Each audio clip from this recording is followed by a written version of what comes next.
देश की राजनीति के उस सूबे की अब बात करेंगे जहां पर सत्ता का एक नया अध्याय लिखा गया है। आज कर्नाटक में डीके शिवकुमार युग की शुरुआत हो गई। कांग्रेस के ट्रबल शूटर यानी कि संकट मोचक कहे जाने वाले डीके शिवकुमार ने कर्नाटक के मुख्यमंत्री पद की शपथ ली। अक्सर राजनेताओं को गद्दी मिलते ही तेवर बदलते देखा जाता है, लेकिन आज के बेंगलोर के लोक भवन से एक ऐसी तस्वीर आई जो देश की राजनीति में बहुत कम दिखती है। आज हम इस शपथ ग्रहण का राजनीतिक और सामाजिक दोनों एंगल आपको बताएंगे और इस बदलाव के मायने क्या है वो भी आपको बता दें। डीके शिवकुमार हाथ में भारत के संविधान की किताब लेकर पूरी गंभीरता से मुख्यमंत्री पद की शपथ ले रहे हैं। राज्यपाल थावरचंद गहलोत उन्हें शपथ दिला रहे हैं। शपथ ग्रहण से ठीक पहले पूर्व सीएम सिद्धरमैया मुस्कुराते हुए डीके शिवकुमार को गुलदस्ता भेंट कर रहे हैं। दोनों के चेहरे पर गर्मजोशी है। मंच पर मल्लिकार्जुन खड़गे, राहुल गांधी, सोनिया गांधी का फोन पर बधाई देना और रेवंत रेड्डी सहित विपक्ष के बड़े नेताओं की मौजूदगी, युवा चेहरे यतीन्द्र सिद्धरमैया और प्रियांक खड़गे का जोश के साथ मंत्री पद की शपथ लेना, एक हाथ में संविधान के प्रति चेहरे पर जीत का संतोष और कंधों पर एक पूरे राज्य की जिम्मेदारी। यह है कर्नाटक के नए मुख्यमंत्री डीके शिवकुमार। राजनीति में धैर्य और वफादारी का इनाम कैसा होता है, आज का यह शपथ ग्रहण इसका सबसे बड़ा उदाहरण है। आलाकमान के फैसले के बाद सिद्धरमैया ने इस्तीफा दिया और डीके शिवकुमार के सिर पर ताज सजाया गया। मंच पर सोनिया गांधी का फोन पर बधाई देना और राहुल खड़गे की मौजूदगी ये साफ बताती है कि डीके शिवकुमार इस वक्त कांग्रेस के सबसे भरोसेमंद सिपह सलार हैं।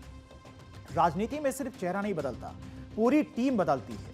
डीके शिवकुमार के साथ में 13 और मंत्रियों ने शपथ ली। इस नई कैबिनेट का जो सोशल इंजीनियरिंग और पावर कॉम्बिनेशन है वो भी आपको समझाते हैं। डीके की नई टीम में कौन कौन मंत्री? डीके शिवकुमार उन्होंने मुख्यमंत्री पद की शपथ ली।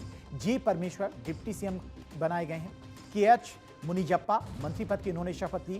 केजे जॉर्ज मंत्री पद की शपथ ली। एमबी पाटिल, रामालिंगा रेड्डी, सतीश और इसके अलावा कृष्णा बायरे गौड़ा इन्होंने भी मंत्री पद की शपथ ली। प्रियांक खड़गे, मल्लिकार्जुन खड़गे के बेटे, इन्होंने भी मंत्री पद की शपथ ली। यूटी खादर इन्होंने भी मंत्री पद की शपथ ली है। इसके अलावा ईश्वर खंड्रे और यतीन्द्र सिद्धरमैया जो कि सिद्धरमैया की बेटी हैं, उन्होंने भी मंत्री पद की शपथ ली है। बैर्थी सुरेश और शरण प्रकाश ने भी मंत्री पद की शपथ ली। डीके शिवकुमार को सिर्फ कर्नाटक नहीं बल्कि पूरे देश में एक ऐसे नेता के तौर पर जाना जाता है जो पार्टी के लिए किसी भी चुनौती से टकराने को तैयार रहते हैं। आज उनके साथी नेताओं ने उनकी इस खूबी को सलाम किया है। मैं बधाई देना चाहता हूं। बहुत अच्छा डिसीजन पार्टी हाईकमान का। डीके शिवकुमार जैसा डायनेमिक लीडर जो शपथ ले रहा है, इससे कर्नाटक में अगली बार भी कांग्रेस की सरकार होगी, कांग्रेस जीतेगी। दूसरी बार जब चुनाव होगा और सिद्धरमैया जी का पूरा आशीर्वाद है। सिद्धरमैया जी की ने जो है बहुत बड़ी गरिमा दिखाई, बहुत अच्छी तरह से सत्ता का हस्तांतरण हुआ, ट्रांजिशन हुआ है। इन सब के लिए कांग्रेस पार्टी को और कर्नाटक की जनता को बधाई। आज जश्न का माहौल है, फूलों के गुलदस्ते हैं, लेकिन खुद मुख्यमंत्री डीके शिवकुमार ने कहा कि आगे का रास्ता आसान नहीं है। अब आपको ग्राफिक्स के जरिए बताते हैं कि नए सीएम के सामने कौन सी 5 बड़ी चुनौतियां रहने वाली हैं। सिद्धरमैया के विकास मॉडल को आगे बढ़ाते हुए आर्थिक प्रगति की रफ्तार कैसे बनाए रखेंगे? कैबिनेट में दिग्गजों और युवा चेहरों में संतुलन कैसे बिठाएंगे? दूसरी चुनौती है जनता ने जो भारी भरोसा जताया है उसकी कसौटी पर सुशासन कैसे देंगे? क्या बुनियादी ढांचे और नए निवेश को आकर्षित करने के अपने वादे को तय वक्त में पूरा कर पाएंगे?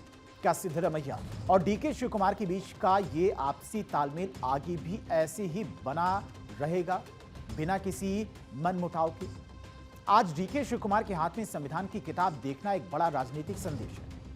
यह संदेश है सत्ता भले ही बदल जाए लेकिन देश और प्रदेश का शासन नियम और कायदों से ही चलेगा। ये देखना है कि संकट मोचक से मुख्यमंत्री बने डीके शिवकुमार कर्नाटक को विकास की कौन सी नई ऊंचाई पर ले जाते हैं।